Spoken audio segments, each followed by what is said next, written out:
Hi guys, so for today's vlog, paglabas namin ng bahay, nagulat kami dahil punong-puno ng pollen yung car namin. Hindi ko na video kasi nga talagang nagtataka kami bakit covered ng pollen yung car namin. So nag-stop by muna kami sa Starbucks para bumili ng aming drink and then magpapa-car wash kami. So ayan, tara samahan nyo kami. Doon sa mga hindi pa nakakita ng aming mga video, so actually nagpunta na kami dito sa car wash. So lagi yun ang pinupuntahan namin dahil nga mas madali. So ayan, bumili din kami ng hotdog sandwich sa Starbucks. So tara, punta na tayo dahil magkalapit lang tong Starbucks na pinupuntahan namin at kung saan kami nagpapa-car wash. So nagustuhan ko rin tong hotdog sandwich na binili sa akin ni G-Style. So ayan, so magkakadikit lang yan, may Starbucks, may Uniqlo, and may Donkey, ayan. So ayan, so dyan kaming Donkey nagpupunta palagi pag may kailangan kami. So ayan, so talagang maganda yung location ng bahay namin dahil very convenient. So ayan, tingnan nyo guys, pila yung mga sasakyan dahil hindi lang pala kami ang na-coveran ng mga pollen. So ayan, at ayan si Ate Sky nagtatago kasi alam niyang magpapa-car wash. Ayan, at gusto niya sa harap pero syempre dun lang siya sa likod. Ayan si Ate Sky ayan. So etong ating biniling drink, etong Sakura Latte. Ayan. So, para siya yung lasa niya, alam niyo yung scramble ba yon? Pero hot naman siya. Kaya gustong gusto ko talaga tong drink na to. So, ayan, magbabayad na si G-Style. So, machine lang yung pagbayad dito. So, nakabisado na rin namin kung ano yung option na gagawin namin para dun sa car. Kasi nga nung una, hindi namin alam, so tinuruan din kami kung ano yung kung shampoo, may wax, ganyan. So parang 1,000 yan yung bayad para sa pagpapa-car wash. Bali papasok natin yung car dun sa machine. So napakita ko na rin to guys last vlog ko, pero dun sa mga bago, so ganito kami mag-car wash. Ayan. So, antayin lang natin tumaas yung yellow na yan, yung barrier, and then papasok na tayo sa machine. So, make sure nyo lang i-close nyo yung mga window ninyo, and then yung side mirrors, dahil nga, ayan, kung wala kayong planong mabasa. Pero yun nga, required talaga na make sure yung window ninyo ay naka-close. At saka yung side mirror. So, ayan, nag-start na mag-wash. Ayan, so, napakadumi. So, halos linggo-linggo nagpapa-car wash kami kasi nga napakadumi. Napaka-alikabok at yung mga pollen. So, ayan, ganyan. So, medyo nasanay na rin si Sky sa tunog nito. Dati kasi natatakot siya. Kaya nga tinitignan-tignan ko rin siya nung time na yan kung natatakot pa rin siya. Pero okay na siya. Sanay na. Dahil nga lagi namin siyang kasama pag nagpapa-car wash. So, ayan si Ate Sky, mamasid-masid lang. Pero okay naman siya. So, ayan. Hanggang likod. So, nadedetect talaga nung pang brush niya para malinis ng maayos. And then, after naming mag-car wash, siyempre, pasyal mode na. So, pumunta kami siyempre sa aming paboritong puntahan ay yung Yokohama. Kung di kami nagtitrain, nagda-drive kami. And then, ayan, tingnan nyo guys, may nakasabay kaming magagandang car. O, diba? 3 kaming red car. Pero syempre, sa kanila ay yung sports car na napakaganda. At ayan, nandito na kami sa Queen Square. So, dito kami lagi nagpa-park. At para makita nyo rin kung gaano kalalim yung parking dito. So, actually, napakita ko na rin ito sa inyo. Pero dun sa mga bago, ayan, bago nating followers and subscribers, ayan, dito kami nagpa-park. So, ayan. Gustong-gusto rin namin dito nagpa-park kasi nga mura at saka, ayun nga, feeling namin nasa sentro nung kung saan namin gustong pasyalan. So, ayan. So, dahan-dahan lang dahil nga sa basement 4 tayo. So, imagine niyo guys kung gaano kalalim yung basement 4 or yung parking nila. So, parang 4th floor yun pababa. So, ayan. So, pupunta na tayo para kumuha ng ticket, papasok ng parking. I think yung pinaka second and third nila, parang pang mga company, ganyan, or yung mga tenants dito, yung mga stores, ayan, tsaka yung mga delivery nila, ganoon. So, talagang sa basement 4 kayo magi-start. At saka nandun din kasi yung elevator. May elevator naman every floor, pero yun nga, nasanay na rin kami na dito kami sa basement 4. Parang feeling naman namin, ay parang napakalalim na yung basement 5. I think hanggang basement 5 lang ata ang parking dito. Ayan, so dito tayo sa 4. Ayan, and then magpa-park tayo malapit sa elevator. So, ayan, nakapag-park na tayo at kinarga na ni G-Style si Ate Sky. Dahil sasakay tayo ng elevator. O, tingnan nyo naman yung dalawa, diba? Love na love nila yung isa't isa. So, akit na tayo sa first floor para mag-explore. Dahil, ayun nga.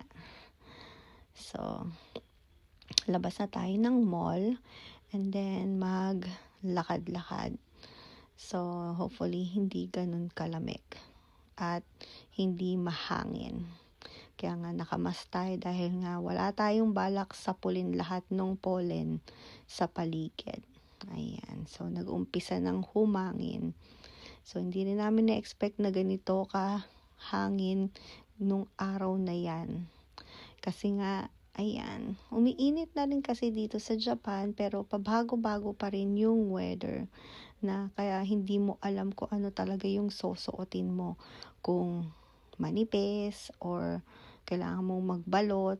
Minsan naman may time naman 3 layers ako kasama na dun yung heat tech. Pawis naman ako.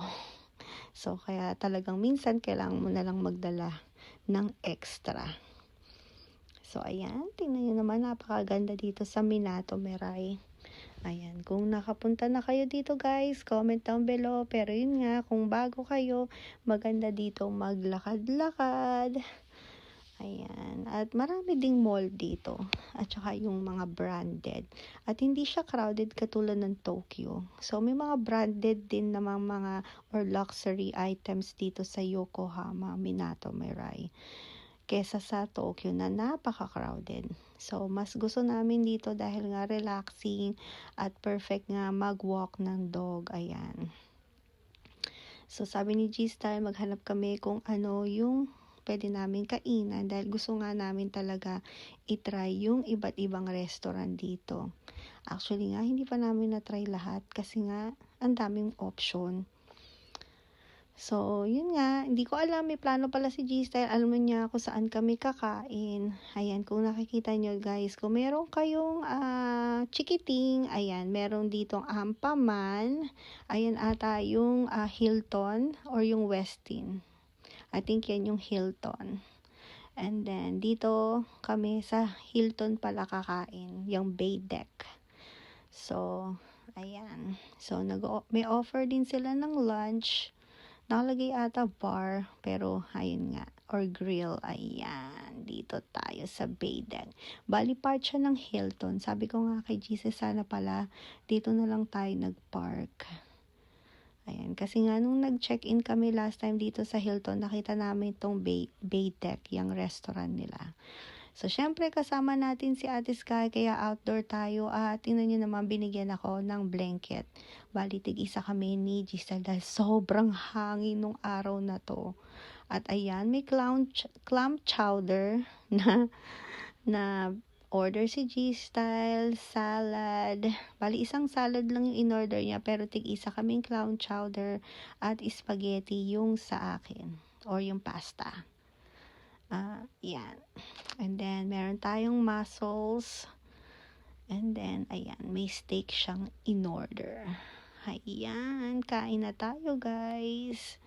So, talagang relaxing dito kumain. Yun nga lang nung time na to, masyadong mahangin. Pero ayan, tinurn on nila yung heater, yung outdoor heater nila. So, nakatulong din naman yan. So, ayan. At syempre, nakatulong din yung soup na kinakain namin, yung clam chowder. At hindi ako umorder ng cold drink. So, hot tea yung in-order ko dahil wala tayong planong mawala ng tuluyan yung boses natin. Kay G-Style lang yung, I think ginger ale yung in-order niya, tsaka iced tea. Pero ayan, tingnan niyo naman. Talagang in-enjoy namin yung clam chowder dahil nga habang mainit, ayan, dahil nga baka biglang lumamig. Sayang naman. So, kami lang yung nasa outdoor dahil nga si Sky kasama namin. Ayan, pinapakain ni G-Style si Ate Sky. Siyempre, si Ate Sky natin ay napaka-picky talaga. Ayan, minsan ayaw niyang tinitignan na kumakain siya. Ayan, kaya minsan nilalapag na lang namin yung food niya. Minsan trip niyang magpasubo, minsan trip naman din niyang iwanan na lang yung food sa bowl o kaya sa floor. And then, pag hindi ka na nakatingin, dun lang siya kakain. So, ayan. So, kain muna kami, guys. And then, ayan, pakita ko lang sa inyo itong Ampaman Children's Museum. Ayan, kung mapunta kayo dito sa Minate Moray, ayan, pasyal nyo dito yung mga chikiting ninyo. At habang naglalakad kami, pabalik sa parking, nakakita kami ng pwedeng maging friend ni Ate Sky.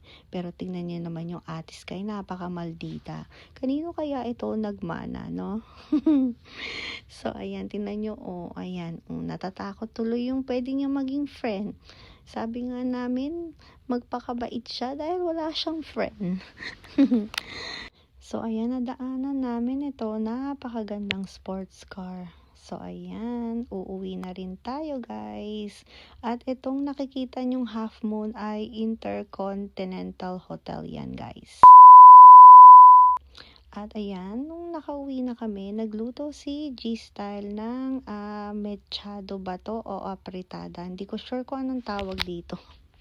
Pero syempre, luto ni G-Style ay for sure masarap yan. Wala namang luto si G-Style na hindi masarap. Lahat masarap kasi nga with love din yan. So, ayan, kain na tayo guys.